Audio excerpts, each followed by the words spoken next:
Iran Israel మధ్య యుద్ధ వాతావరణం తారాస్థాయికి చేరింది. యుద్ధానికి సై అంటే సై అంటున్నాయి. ప్రత్యక్ష యుద్ధంలోకి ఇరాన్ దిగడంతో ప్రపంచవ్యాప్తంగా ఆందోళనలు మొదలయ్యాయి. ఇరాన్ యుద్ధంలోకి దిగితే దాని ప్రభావం చాలా దేశాలపై పడే అవకాశం ఉందని విశ్లేషకులు చెబుతున్నారు.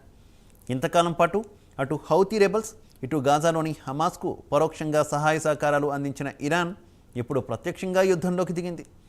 అత్యాధునిక ఆయుధాలు ఉన్న రెండు దేశాల మధ్య యుద్ధం మొదలైతే దాని ప్రభావం ప్రపంచ దేశాల మీద బలంగా ఉండవచ్చని విశ్లేషకులు చెబుతున్నారు. ఇజ్రాయెల్తో ఉద్రిక్తతలు కొనసాగుతున్న వేళ అణ్వాయుధాలపై ఇరాన్ కీలక వ్యాఖ్యలు చేసింది. అణుబాంబులను తయారు చేయాలనుకునే ఉద్దేశం తమకు లేదని, కానీ మా దేశం ఉనికికి ముప్పు ఏర్పడితే నిర్ణయాన్ని మార్చుకోవడం తప్ప వేరే మార్గం లేదని Iran supreme Ayatollah Ali Khamenei సలహాదారుడు కమల్ కర్రాజీ అన్నారు. ఇక ఇరాన్ అణు ఆశయాలపై ప్రత్యేకించి ఇజ్రాయెల్తో ఉద్రిక్తతలు పెరుగుతున్న నేపథ్యంలో కమల్ కర్రాజీ వ్యాఖ్యలకు ప్రాధాన్యత ఏర్పడింది. అణుబాంబును తయారు చేయాలనే ఉద్దేశం తమకు లేదు, అయితే ఇరాన్ ఉనికికి ముప్పు ఏర్పడితే మా సైనిక విధానం మార్చడం తప్ప వేరే మార్గం ఉండదని కర్రాజీ స్పష్టం చేశారు.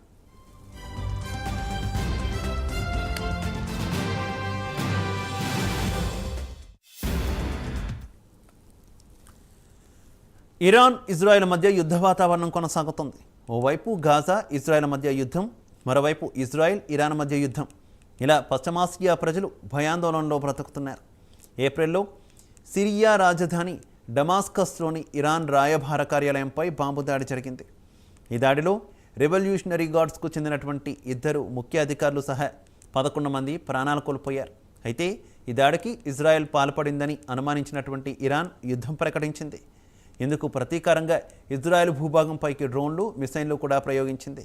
కానీ వీటిని అమెరికా సహకారంతో ఇరాన్ సైన్యం అడ్డుకొని కూల్చేసింది. దీంతో ఇరు దేశాల మధ్య ఉద్రిక్త పరిస్థితులు తారాస్థాయికి చేరాయి.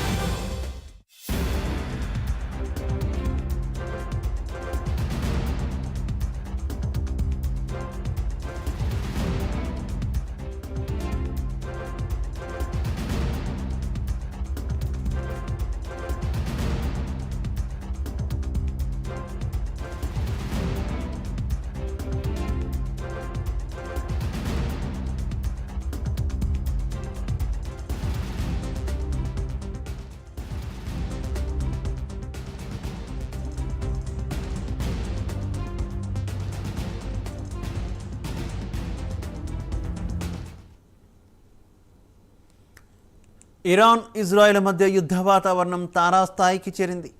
యుద్ధానికి సై అంటే సై అంటున్నాయి. ప్రత్యక్ష యుద్ధంలోకి ఇరాన్ దిగడంతో ప్రపంచవ్యాప్తంగా ఆందోళనలు మొదలయ్యాయి. ఇరాన్ యుద్ధంలోకి దిగితే దాని ప్రభావం చాలా దేశాలపై పడే అవకాశం ఉందని చెబుతున్నారు. ఇంతకాలం పాటు అటు హౌతీ రెబల్స్, ఇటు గాజాలోని హమాస్కు పరోక్షంగా సహాయ సహకారాలు అందించిన ఇరాన్ ఇప్పుడు ప్రత్యక్షంగా యుద్ధంలోకి దిగింది.